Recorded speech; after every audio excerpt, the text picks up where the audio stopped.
গাড়িতে ধরে নিয়ে আসছে গামছা গলায় দিয়ে। পরে টানতে টানতে নিয়ে আসে তখন মুরব্বী মানুষ নিয়ে আসে পরে স্টক বন্ধন করিয়ে এই জায়গায় সে পানি ঢালতেছে ভাব খারাপ।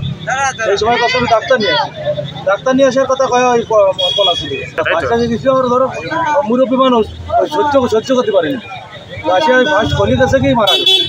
আমরা চাই ওর আমার ও তো আমার আত্মীয় হয়, যতই আত্মীয় হোক ওর কঠোর বিচার, ওর ফাঁসি চাই আমরা। আর ওর সাথে যারা ইন্ধনদাতা আছে সবাইকে আমরা ফাঁসি চাই। এই ধরনের লোকটা নিয়ে আসার পরে গিয়ে এখান থেকে এসে ছাড়িয়ে দিয়ে আমি করে জাতি এই মুরগি মাসে আমার ট্রান্সফার করবো। আমার বাড়ি তুমি ঠিক করতো ওই মুরগি কথা বুঝে আমি তারপরে আর কিছু বলি। তারপরে এনেছে ধাক্কা মারি দিয়ে পরে তারপরে অনেকটা পড়িয়ে এইরকম মনে হচ্ছে। তাহলে শুধু ওই ঘাটের থেকে আপনি গামছা পেশাই ঘটনা হচ্ছে প্রায় 2 বছর ধরে জমি সংক্রান্ত নিয়ে ঝামেলা প্রথমে সূত্রপাত হচ্ছে আমার ছোট ভাই এই যে আজকে যে মার্ডার করছে এর নাম হচ্ছে ইনুস। এই ইনুস ওসের সাথে যুক্তি করে আমাদের অনেক ঝামেলা করে।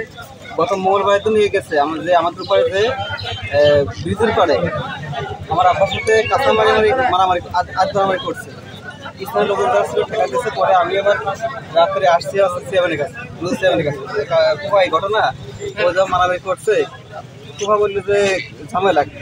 তা আমি ডকুমেন্টস দেখালাম যে এই জমি এই ইনুসিন মা 20 বছর আগে আমাদের পুকুর যে সম্পত্তি বিক্রিকে দিয়েছে। এখন ওর দাবি যে এই জমির বর্তমান যে বাজার মূল্য এই বাজার মূল্য দেওয়া লাগবে, ওইটা আমার ফেরত দেওয়া জমি ফেরত দেওয়া। তা আমার বাবা বলে জমি নিয়েছি 20 বছর আগে টাকা দিয়েছি, জমি ফেরত দেবো কেন? বলে জমি ফেরত দিলেও তো মারি ফেলা দেবো। এই প্ল্যান হুমকি অনেকদিন ধরে দিয়ে আসছে।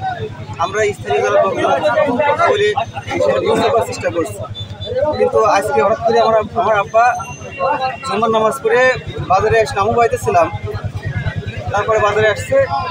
আমি বাড়িতে আসি শুনলাম যে ঘটনা আজকে শুনলাম যে নগর পাড় থেকে উনি নামার পরে ওনার গালে এসে গলায় গামছা দিয়ে ট্রেন নিয়ে আসা হয়েছে। ট্রেন নিয়ে আসে এই জায়গায় নিয়ে আসে ওনার ফাঁস দিয়ে মারা হয়েছে।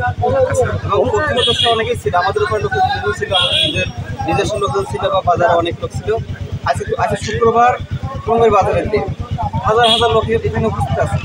তার সামনে একটা খুনি একটা নিরপরাধ মানুষের এইভাবে হত্যা করে, যা পূর্ব পরিকল্পনা করে আসছে। এবং এর সাথে আরও কিছু যুক্তি জোগাড়ের লোক আছে, তারাও পাশ থেকে একে সাহায্য করছে। এই প্রশাসনের কাছে একটা কথা বলতে চাই, এই খুনির যথাযথ বিচার চাই আর